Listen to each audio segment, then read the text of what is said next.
Hello students, I hope आप सब बहुत अच्छे होंगे। आइए क्वेश्चन देखते हैं। If 1/a 1/b 1/c are in A P, then b plus a upon b minus a plus b plus c upon b minus c equals. Okay, हमें given है कि 1 upon a 1 upon b and 1 upon c are in A P, हमें ये चीज़ given है। तो यहाँ से हम क्या चीज़ कंक्लूड कर सकते हैं कि 1 upon b minus 1 upon a is equals to 1 upon c minus 1 upon b, which is equal to the common difference। अगर मैं इसको लिखना चाहूँ तो a minus b upon ab is equals to b minus c upon bc। ये हमारे पास एक conclusion आ गया। ठीक है, अब हम लेट्स कंसिडर दिस थिंग जो हमें गिवन है क्वेश्चन में कि b plus a upon b minus a plus b plus C upon B minus C. एक काम करते हैं, इनको क्रॉस मल्टीप्लाई कर देते हैं, एलसीएम लेके, मतलब प्लस कर देते हैं दोनों को।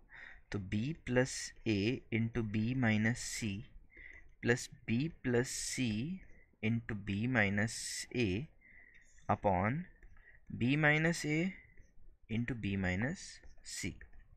ठीक है, अगर ब्रैकेट ओपन करेंगे तो ये हो जाएगा B square minus B C plus A B minus A C plus B square minus A B plus B C minus A C upon B minus A into B minus, या फिर एक काम करते हैं हम लोग इनको भी ब्रैकेट ओपन कर देते हैं। तो B square minus B C minus A B plus A C. ठीक है, अब अगर देखा जाए तो minus B C plus B C this will get cancelled, plus A B minus A B this will get cancelled. तो ऊपर हमारे पास न्यूमरेटर में हमारे पास बच जाएगा B square plus B square 2b square minus 2ac upon B square minus B C minus A B plus A C. B square minus B C minus A B plus A C equal to, let's do one thing, ऊपर से हम 2 common ले लेते हैं, B square minus A C upon, अब हम देखते हैं कि क्या हम इसका यूज़ कर सकते हैं इधर जो हमारे पास कंक्लूजन आया था। लेट्स डू वन थिंग, इसको भी एक बार सिंप्लीफाई करके देखते हैं क्रॉस मल्टीप्लाई करके। तो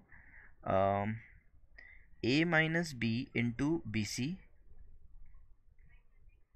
is equals to A B into B minus C.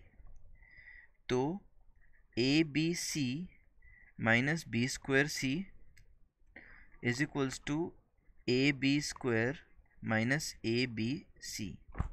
ठीक है, और अगर हम देखें तो बी स्क्वायर सी को हम इसको हम आर एच एस में लेके जाते हैं और ए बी सी को हम एल एच एस में लेके आते हैं। तो 2abc is equals to A B square plus B square C. ठीक है, एंड अगर मैं इनमें से 2abc इन दोनों में से b कॉमन ले लूँ तो मेरे पास आएगा A B plus B C. ठीक है, मैंने क्या करा, मैंने दोनों टर्म्स में से b कॉमन ले लिया, तो b यहाँ से एलिमिनेट हो जाएगा। तो 2ac is equals to A B plus B सी।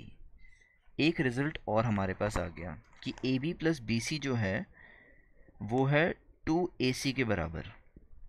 बहुत बढ़िया, हम इसको इस्तेमाल कर सकते हैं यहाँ पे। तो अगर मैं देखूँ तो मैं यहाँ पे जो डिनोमिनेटर है मैं उसको लिख सकता हूँ बी स्क्वायर प्लस ए सी, मैंने इस टर्म को पहले लिख लिया, और माइनस कॉमन करके मैंने लिख लिया B C plus A B. ठीक है, B C plus A B, और इस रिजल्ट से हमें पता है कि B C plus A B plus B C किसके बराबर है, 2ac के बराबर है।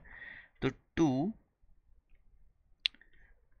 B square minus A C upon B square plus A C minus 2ac, right. मैंने इसको यहाँ से सब्स्टिट्यूट कर दिया तो मेरे पास बचेगा 2b square minus A C upon B square A C minus 2ac minus A C, B square minus A C, B square minus A सी। अब हमें दिख रहा है कि ये दोनों टर्म्स ऊपर न्यूमरेटर डिनोमिनेटर में सेम है, दिस विल गेट कैंसल्ड और आंसर आ जाएगा सिर्फ 2। Hence option B is the correct answer for this question. Thank you.